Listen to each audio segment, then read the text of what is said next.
Shalom saudara-saudaraku yang terkasih, senang sekali dapat berjumpa kembali bersama dengan saya di dalam perenungan firman Tuhan hari ini. Saudara-saudaraku, kita sudah merasakan kebaikan, pemeliharaan, bahkan penyertaan Tuhan di dalam hidup kita. Saat ini kita akan lebih lagi untuk mendengar firman Tuhan. Mari kita satukan hati dan kita berdoa. Bapa kami yang sungguh baik, kami bersyukur buat kasih-Mu yang begitu besar di dalam hidup kami. Kami boleh bangun pada pagi ini dengan penuh sukacita dalam keadaan yang sehat, dan kami merasa diberkati. Ya Tuhan, saat ini kami akan lebih lagi untuk mendengar kebenaran firman-Mu. Urapi setiap kami, ajar kami untuk dapat menjadi pelaku firman-Mu. Biarlah pengertian dari Roh Kudus menyertai kami, sehingga kami sungguh-sungguh dapat memahami firman-Mu. Terima kasih Bapa, Engkau yang menyatakan diri-Mu di dalam kami, sehingga firman-Mu menjadi rema. Terima kasih Tuhan, hanya di dalam nama Tuhan Yesus kami berdoa. Amin. Saudara-saudara terkasih dalam nama Tuhan Yesus, kita akan mendengar firman Tuhan pada hari ini yang berjudul, Aku tidak akan kekurangan. Firman Tuhan hari ini tertulis di dalam Yeskiel 34 ayat 14 sampai 16. Mari saya mengajak kita semua untuk dapat membaca Alkitab kita bersama-sama. Tuhan gembala Israel yang baik melawan gembala-gembala yang jahat. Aku akan membawa mereka keluar dari tengah bangsa-bangsa dan mengumpulkan mereka dari negeri-negeri dan membawa mereka ke tanahnya. Aku akan menggembalakan mereka di atas gunung-gunung Israel, di alur-alur sungainya, dan di semua tempat kediaman orang di tanah itu. Di padang rumput yang baik akan kugembalakan mereka, dan di atas gunung-gunung Israel yang tinggi, disitulah tempat penggembalaannya. Di sana, di tempat penggembalaan yang baik, mereka akan berbaring dan rumput yang subur menjadi makanannya di atas gunung-gunung Israel.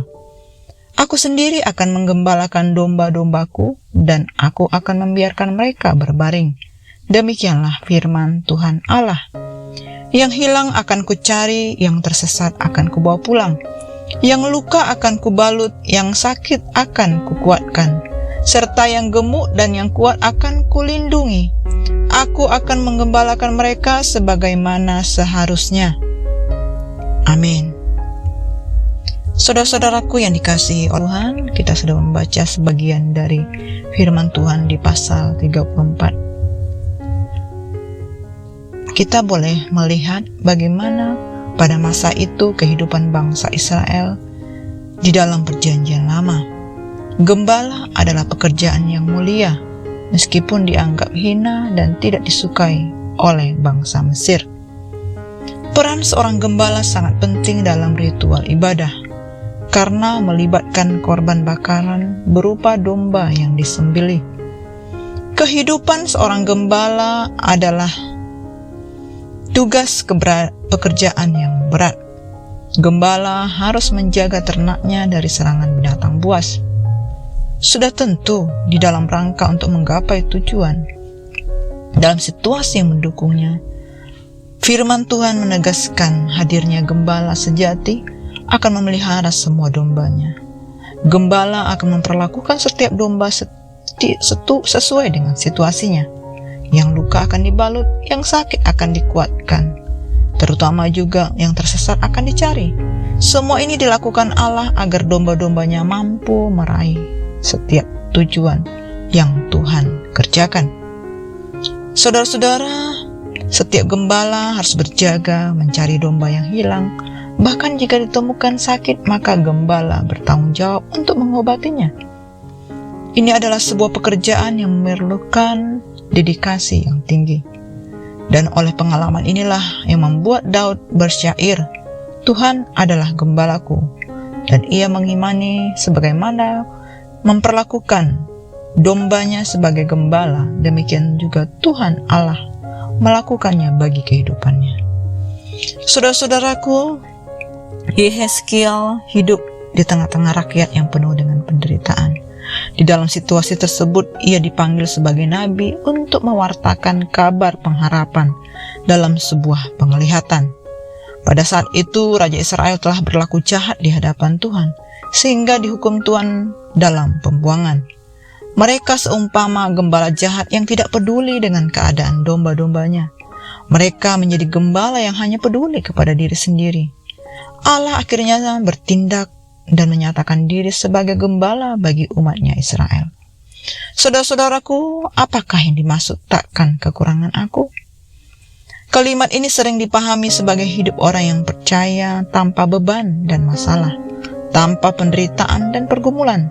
Segala sesuatu tersedia seolah tidak ada kesusahan. Dan hal ini perlu diluruskan. Hidup orang percaya bukanlah tanpa beban dan tanpa kekurangan. Kadang kita harus menjerit, menangis, dan berjuang keras. Namun di dalam segala pergumulan kita, Tuhan tidak pernah membiarkan kita jatuh. Tuhan memberi kita kekuatan dan pertolongan. Pertolongan tepat pada waktunya. Di saat kita habis pikir, Tuhan beri jalan. Kita tidak akan kekurangan. Itu berarti dalam segala situasi sulit apapun, Tuhan pasti memelihara, melindungi, dan memberikan jalan bagi hidup kita. Kita tidak akan kekurangan.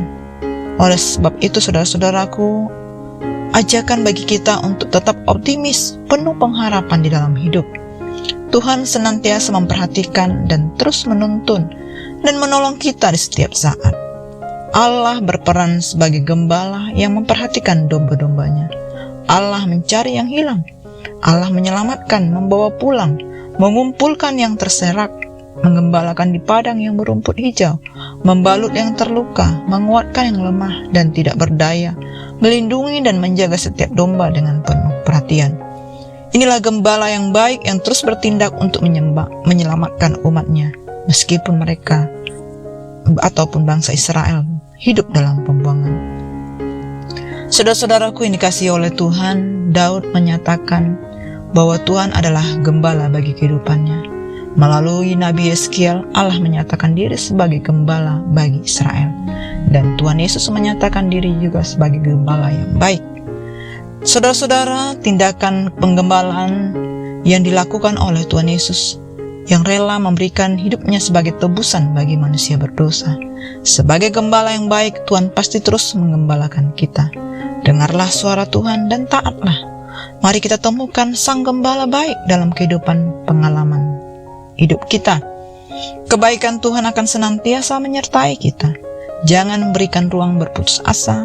Sehebat apapun pergumulan yang kita hadapi, marilah kita terus percaya kepada Tuhan. Tuhan menuntun dan menyeberangkan kita kepada kehidupan yang bahagia dan penuh sukacita. Karena Tuhan selalu berkarya untuk menjaga dan memelihara kita. Amin.